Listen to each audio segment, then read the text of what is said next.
Hoje nós vamos conhecer a história do santo que desafiou imperadores e defendeu a igreja em tempos de crise, um dos maiores bispos da história da igreja.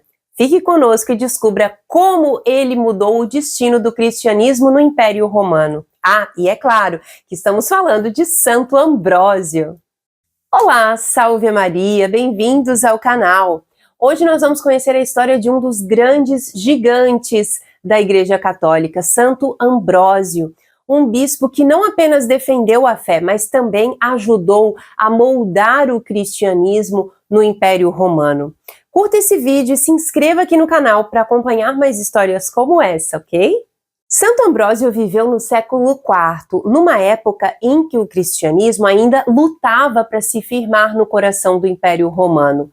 Ele nasceu no ano 340 d.C., na cidade de Trèveris, atual Alemanha. Ele veio de uma família influente e estudou direito e retórica. Mas sua história deu uma virada radical quando ele foi chamado para ser bispo de Milão. Mas antes de eu continuar essa história, eu quero te apresentar o nosso desafio de 21 dias de oração, que ensina práticas como a oração mental, a Léxio Divina, a oração vocal e meditação católica, e que trará transformações profundas no âmbito espiritual, emocional e até mesmo psicológico para a sua vida. Você terá mais intimidade com Deus, disciplina espiritual, crescimento interior e paz, maior clareza espiritual, uma verdadeira transformação da vida de oração, uma maior abertura à graça e maior conhecimento da palavra de Deus. Essa jornada de 21 dias tem o potencial de transformar a vida espiritual da pessoa, tornando-a mais centrada, conectada com Deus e aberta às suas inspirações. Entre agora mesmo para o nosso desafio 21 dias de oração por menos de R$10 por mês. O link para o desafio está aqui na descrição desse vídeo. Eu te espero hoje mesmo lá na aula inaugural, ok? Muito bem, Santo Ambrósio foi educado em direito e tornou-se governador de Milão, uma das cidades mais importantes daquela época. Mas o que ninguém esperava era que ele se tornaria bispo, mesmo sem estar preparado para isso. Sua nomeação foi tão inesperada que ele ainda nem tinha sido batizado quando foi escolhido, você sabia? Naquele tempo, o cristianismo, infelizmente, estava dividido entre católicos e arianos, e a escolha do novo bispo de Milão era um momento muito tenso. Só para a gente se situar, por assim dizer, os arianos, no tempo de Santo Ambrósio, eram os seguidores de uma heresia chamada arianismo, que surgiu no século IV e foi fundada por Ário, um presbítero de Alexandria. A principal doutrina dos arianos negava a plena divindade de Jesus Cristo. Eles acreditavam que Jesus era uma criatura superior, criada por Deus, mas não da mesma substância ou coeterno com o Pai. Em outras palavras, para os arianos, Cristo não era Deus verdadeiro, mas era uma espécie de intermediário entre Deus e o mundo. E esse ensinamento causou grande divisão na igreja. Foi uma das heresias mais sérias do cristianismo antigo. O Concílio de Nicéia, em 325, condenou o arianismo e definiu a doutrina ortodoxa de que Cristo é consubstancial, ou seja, da mesma substância com o Pai, reafirmando a plena divindade de Jesus. No entanto, apesar dessa condenação, o arianismo continua a ser muito popular, especialmente entre algumas facções políticas e dentro da corte imperial, e teve o apoio de vários imperadores romanos, como Constâncio II e a imperatriz Justina. Durante a vida de Santo Ambrósio, o conflito entre os arianos e os católicos foi intenso, especialmente em Milão, onde ele atuava como bispo.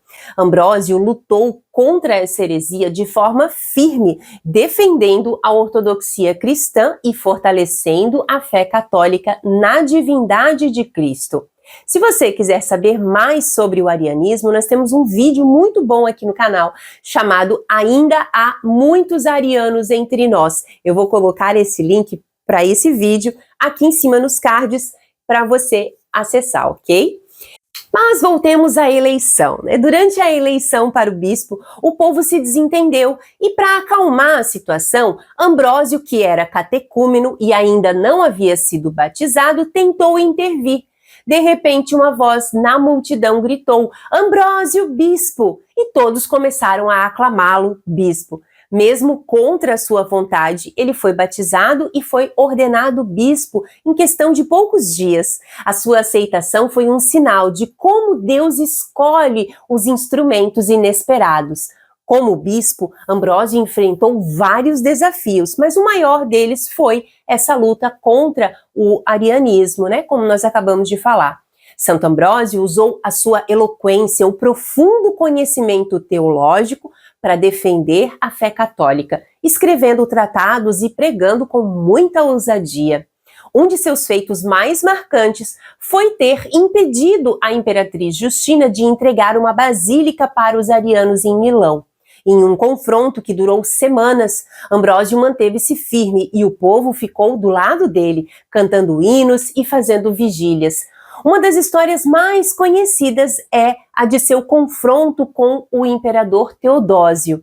Após um massacre em Tessalônica, no qual milhares de pessoas foram mortas por ordem do imperador, Ambrósio se recusou a permitir que Teodósio entrasse na igreja sem antes fazer penitência pública. O imperador, que era o homem mais poderoso do mundo naquela época, teve que se humilhar pedindo perdão em público.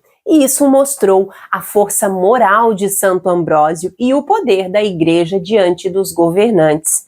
Para entender melhor a situação, é necessário explicar que a penitência pública, no tempo de Santo Ambrósio, era uma prática importante na igreja primitiva, aplicada especialmente a pecados graves, como o homicídio, o adultério ou a apostasia, né, que é negar a fé cristã. Então, os fiéis que cometiam esses pecados eram excluídos da plena participação na comunidade cristã e precisavam passar por um processo de arrependimento formal, digamos assim, de reparação.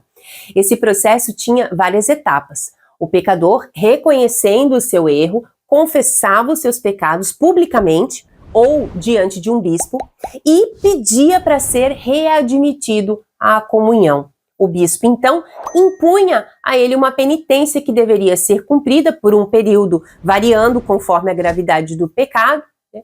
Mas os penitentes eram obrigados a usar vestes muito simples, geralmente de saco, ou outra roupa assim marcante, né, que indicava sua condição de arrependimento. Muitas vezes eles se colocavam em jejum, evitavam festas e comportamentos mundanos e adotavam uma postura pública de humildade e arrependimento.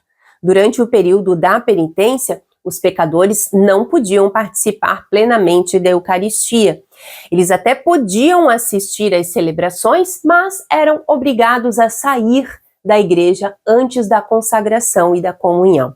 E após cumprir o tempo designado de penitência, que podia inclusive durar meses, né, ou até anos, o penitente ele era publicamente reconciliado com a igreja em uma cerimônia especial, geralmente durante a Semana Santa, e readmitido à comunhão, recebendo novamente os sacramentos. Teodósio, o homem mais poderoso do Império Romano, como nós vimos, aceitou as condições impostas por Santo Ambrósio e, após meses de penitência, foi publicamente reconciliado com a igreja. Esse episódio destaca a autoridade moral da igreja sobre até mesmo os governantes seculares, né, e o profundo valor que se dava ao arrependimento e à reparação pública dos pecados naquela época. Outro grande legado de Santo Ambrósio foi a sua influência sobre Santo Agostinho. Agostinho, que mais tarde se tornou um dos maiores doutores da Santa Igreja, foi tocado pela eloquência e espiritualidade de Ambrósio, o que o ajudou a se converter ao cristianismo. Santo Ambrósio morreu em 397, mas a sua memória permanece viva. Ele é lembrado como um dos 4 grandes doutores da Igreja Latina e como um modelo de coragem e sabedoria para todos os tempos. A sua vida nos ensina que a fé pode ser defendida com coragem e que, em meio às lutas, Deus levanta aqueles que têm o coração preparado. Se você gostou dessa história, deixe aqui o seu like e compartilhe com alguém.